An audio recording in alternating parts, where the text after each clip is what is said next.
রাত রাত ঠিক 12টা কি 1টা হবে। দুইজন ছেলে হেঁটে যাচ্ছে কবরস্থানের দিকে, কারণ তাদের নতুন কবর হওয়া কোনো কবর থেকে সেই লাশের মাথা কেটে নিয়ে আসতে হবে। আপনারা হয়তো ভাবছেন রাতের বেলা ছেলে দুটো কবরস্থানে লাশের মাথা কাটতে আসছে কেন। শোনেন তাহলে। এই ছেলে দুটো খুব ভালো বন্ধু। পরিবেশ ও পরিস্থিতিতে খাপ খাওয়াতে না পেরে দুজনেই বেছে নেয় খুব অন্ধকার একটা জীবন। দুজনেরই মাথায় আসে জিন বশ করার নেশা।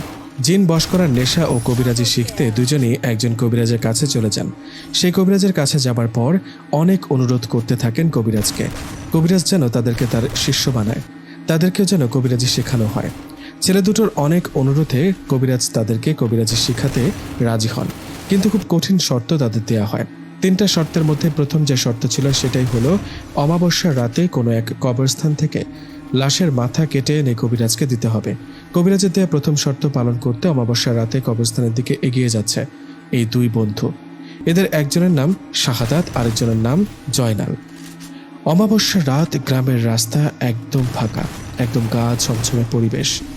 শাহাদাত ও জয়নাল দুজনে হেঁটে চলেছে কবরস্থানের দিকে।